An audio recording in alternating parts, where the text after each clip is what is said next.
Are you a multi-passionate person and you are struggling with being a multi-passionate person?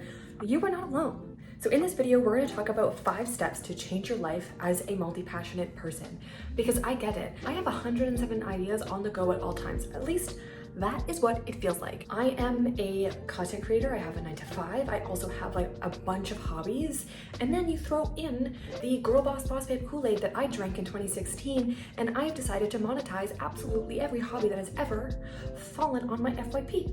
So how do you choose between multiple passions? How are you thriving as a multi-passionate creative woman in a society where it is telling you to pick one thing and do that for 80 years? Welcome back to my channel. If you're new here, welcome. My name is Marissa. I am a content creator, multi-passionate creative, aspiring author, and an iced coffee drinker. Over the years, I have hated the fact that I have been unable to stick to just one thing. I've wished that I could just pick one path and stick with it, but that is not who I am. So these 5 things, they've helped me accept my multi-passionate nature and allowed me to kind of thrive in my day-to-day. So let's get into it. Number 1, acceptance. You cannot think your way into a single passion, a single project, a single career path. That is not who you are. And the sooner that you come to accept your multi-passionate nature, the fact that you will probably always have multiple projects on the go, you are going to feel so much more fulfilled and excited. Because I have come to terms with the fact that newness, a new project, a new really anything is going to bring me joy and excitement. And so I will dive into that new thing, I will explore it, I'll have fun with it, and then something new pops up. And then I could do that all over again. I have come to terms with the fact that that is going to be a part of my life constantly, all the time. Yes, is there a level of like, I do have to maintain my 9-to-5? Obviously, that is going to be something that's going to be in my day every single, weekday, and that's fine. But allowing myself to explore these new things without feeling like, God, Marissa, you still have that project on the go. Why can't you just finish that one before you start this one? I just accept it. I'll get back to that one. I'm gonna try this new thing because right now that's what's gonna bring me joy. And accepting that being multi-passionate and having multiple passions is not something you need to change or ignore. It is actually something that you want to embrace and enjoy because it is who you are. The second thing that is gonna change your life when it comes to being multi-passionate is understanding your energy, how you spend it, and where it comes from. For me, I am a morning person through and through. I wake up early. I love taking my time. Like I would rather wake up like 4 hours before my workday starts and have the whole morning to just do my passion projects. All of them, anything that comes to mind in the morning, that's when I have the most energy. And by like 3 p.m., I hit a wall. I also get my energy from doing creative things, whether that is writing or reading or crocheting or puzzle, like doing something that is tangible, like I'm building something, I'm doing something. It is kind of that creative energy, and it's almost an internal energy because most of the things that I do are just me and the task. That fills me up. So I genuinely, if someone asked me like 2 years ago, what are your hobbies? I had none. It was just work, school, sleep, and not die. Essentially, that was my life while I was in university. And so over the past 2 years, I have finally allowed myself to explore hobbies and do different activities that I've never done before. I started crocheting. I think in 2021, I probably did a puzzle a month. Like sitting down and doing something without a screen is weird in this 2023 timeline because we have screens in front of us at all times. It is designed to just suck us in and ignore everything else around us. The biggest thing about my energy is that when I pick a creative thing, it's usually the thing that's been on my mind.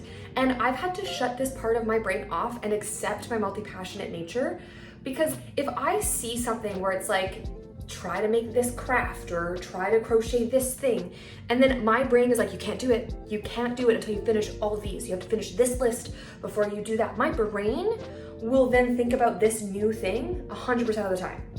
And then I won't do these things because I'm too consumed with trying to convince myself not to start something new that I'm just miserable. And so when I think about my energy and how I spend it on what projects I spend it on, I have to decide what makes the most sense in the moment.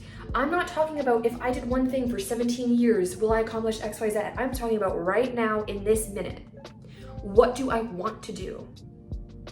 And then that is how I guide myself through my creative projects and the things that I have on the go.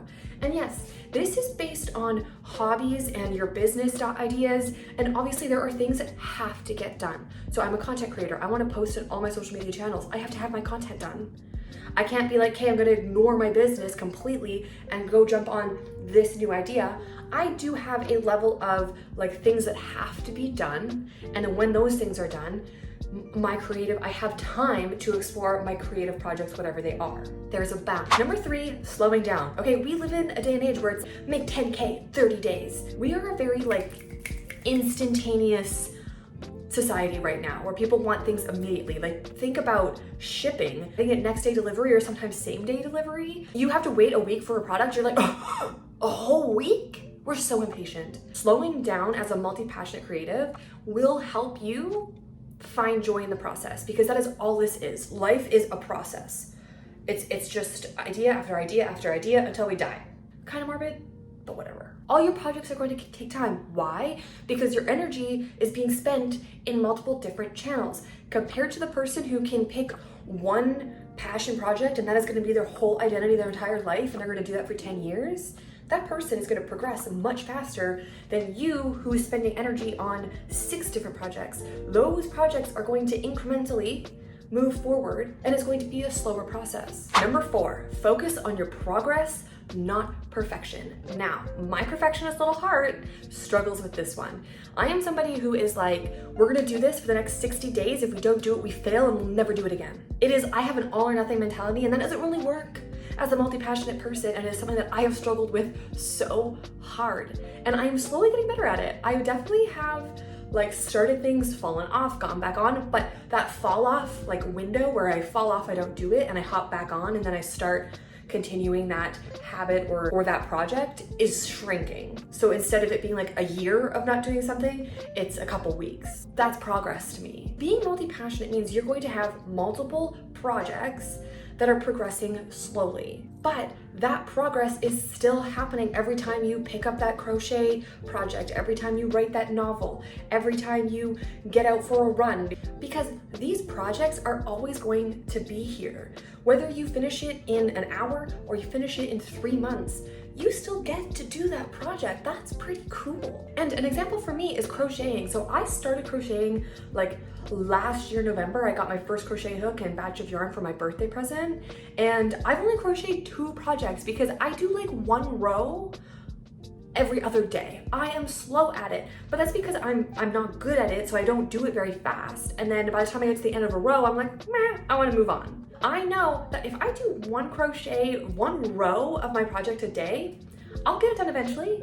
It's not going to be as fast as other people. Eventually, I'll get better at it and I'll be able to go faster. But the point is in the progress, not I was perfect in this moment. Because we don't have to be perfect. It's all about following your energy and what you want to do and allowing yourself to do any of your passions.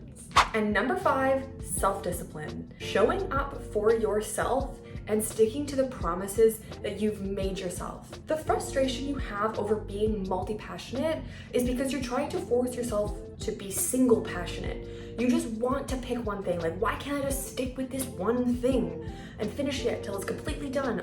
Then I can move on to the next thing. But that's not how we work. Self-discipline does not have to be this bad, scary thing where you're like harsh and mean and like a drill sergeant to yourself. All self-discipline is that if there is something on your mind, so for me, it's writing my novel. I've wanted to complete a novel since I was like 13, 14 years old, but I am my own worst critic. I jump on different projects, I move to different ideas. Self-discipline is at the baseline, keeping the promise that you made to yourself. So I've promised myself that I'm going to be a published author one day. And so what can I do in the self-discipline realm that will make me be an author one day is sitting down and writing every single day. And it can be a sentence, it can be a paragraph, it could be an entire chapter, but I have to open my manuscript every single day. And I have done that for the last, I'm gonna say it's like, we're in the 90s, so 95 days. I've never done that before.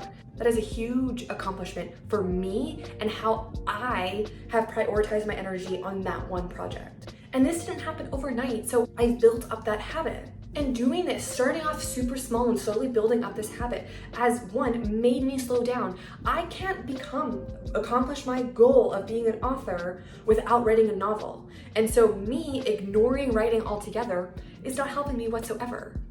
So starting small and building up that habit has allowed me to feel accomplished, because writing 200 words every single day might not be much to you. You might be able to write 10,000 words in a sitting.